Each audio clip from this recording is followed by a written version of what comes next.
L'Inde est peut-être le seul pays au monde où on vénère, un peu comme des dieux, des hommes qui font de leur vie une expérience spirituelle.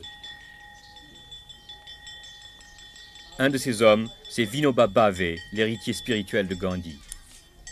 La vie de Bhave est une succession de méditations et de prières entrecoupées par des séances de travail manuel pénibles pour lui, car il est gravement malade.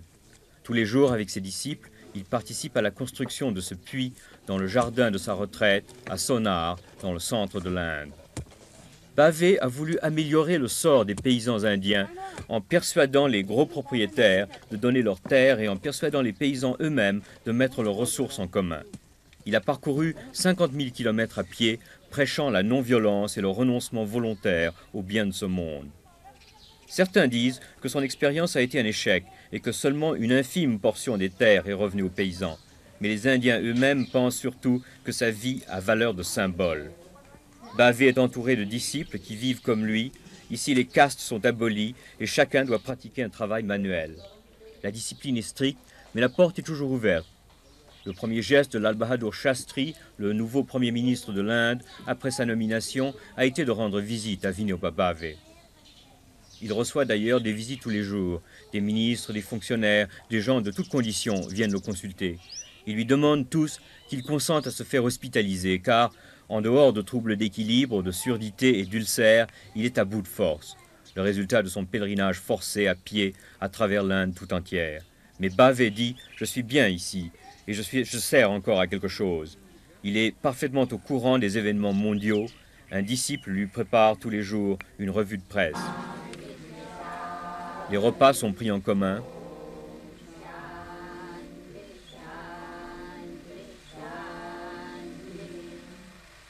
On mange d'ailleurs tout juste assez pour vivre.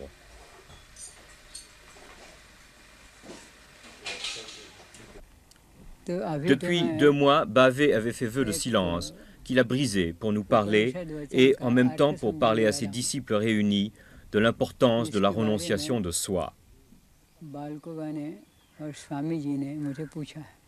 Pour se réaliser pleinement, dit-il, il faut renoncer à toute forme de connaissances qui ne sont pas absolument nécessaires à l'accomplissement de soi-même.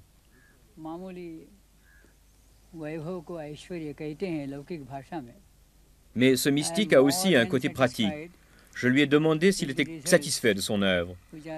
Les résultats, dit-il, sont inespérés.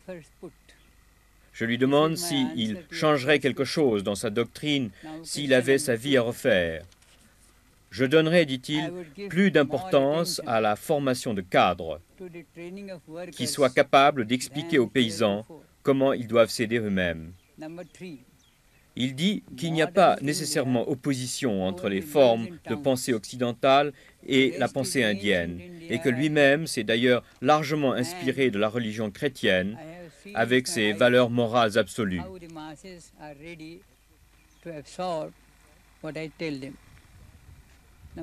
Il pense que sa philosophie peut s'épanouir dans un monde moderne où la technologie a sa place. Il dit qu'il trouve chez les jeunes un enthousiasme supérieur à celui de ceux de sa propre génération. Je crois, dit-il, que ce que nous faisons ici est utile pour l'Occident aussi, là où les gens ont tous les biens matériels, mais néanmoins ne sont pas vraiment heureux.